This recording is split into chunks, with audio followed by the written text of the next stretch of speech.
Arne Slot's position as Liverpool manager became increasingly untenable as an utterly disastrous campaign progressed. 1 week after the season's finale, the club's decision-makers concurred. After winning the Premier League title during his debut year at the helm, Slot has now been fired by the Reds as performances and, most crucially, results nosedived. A campaign in which the club finished without silverware and merely scraping qualification for the Champions League was unacceptable after last summer's colossal spend. Reports suggested Liverpool were set to retain faith in Slot despite a dismal term, but the intensifying scrutiny left them with only one palatable decision. In the end, the Dutchman can have few complaints about his dismissal. Here are 4 key factors behind Liverpool firing Slot.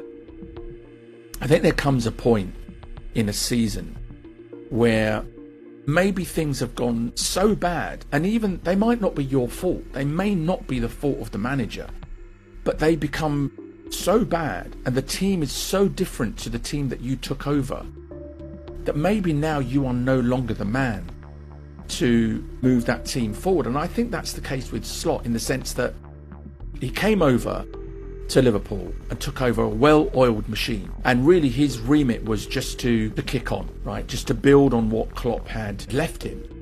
But I think with the Jota tragedy, the upheaval in terms of the players leaving, Trent Alexander-Arnold in particular, and the number of players that came in, I think that maybe the job just got too big for him.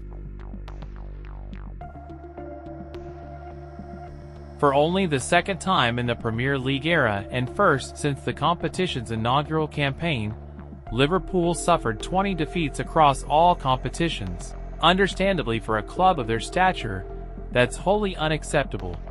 But it's the manner of many of those losses that proved particularly damning for Slot.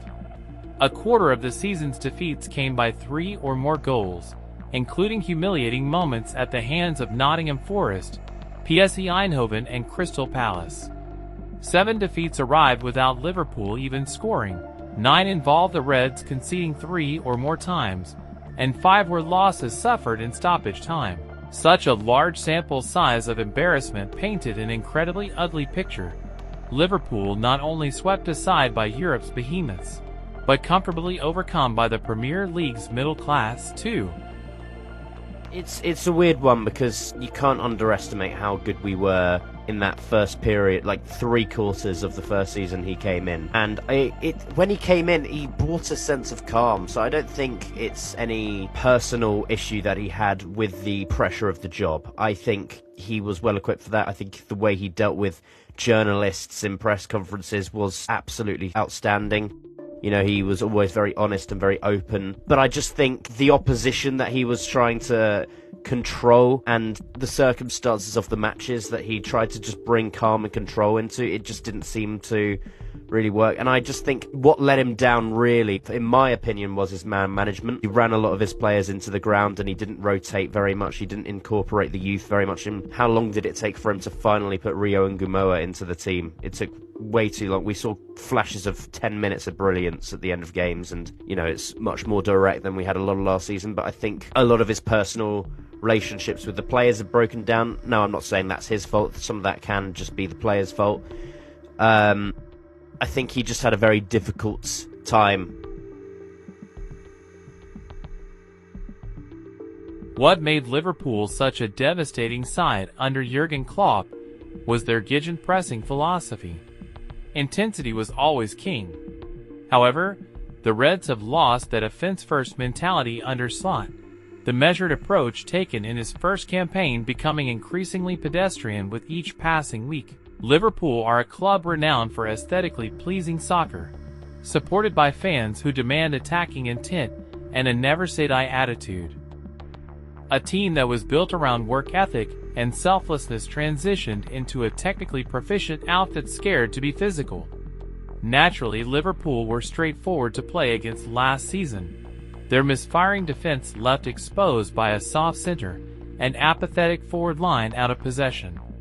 A lack of pressure and intensity ensured that opponents, no matter their level, could slice through the Reds with alarming ease.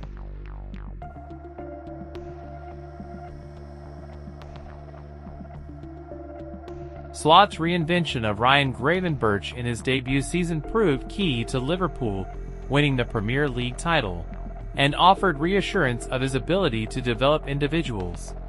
However, that transformation has proven an outlier, the majority of the club's players actually regressing under his tutelage. Dominic Szoboszlai is the only Liverpool player who notably improved upon last term's performances in 2025-26, when Slot was not attempting to shoehorn him in at right back, of course. In the case of Alexis Mac Allister, Mohamed Salah, Ibrahima Kone, and Cody Gakpo, there were sizable drop-offs in standards. Not only did Liverpool's established squad members struggle, their new signings floundered with Slot at the helm.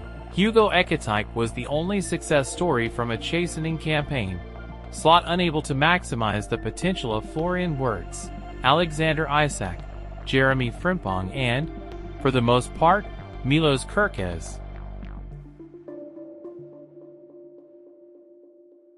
Slot faced the unenviable task of regalvanizing Liverpool on the field before his departure, but the assignment of winning back supporters appeared impossible.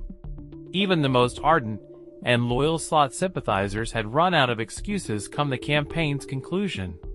The social media battleground was brimming with demands for a change in direction, Liverpool supporters unanimous in their overwhelming frustrations. Disgraceful results were hard to ignore, but it was the uninspiring and insipid performances that ultimately turned a sour situation into a toxic crisis. Fans were not alone in their anger. Sulah's not-so-subtle social media dig at Slot shortly before his exit lambasted the club's playing style, and was liked by a wide number of his Liverpool teammates. When the dressing room and fanbase turn against you, there's nowhere to hide. If you enjoy our video, don't forget to hit like to help this video reach to other football lovers, and hit the subscribe button to follow for more interesting videos about football stories. See you in the next video.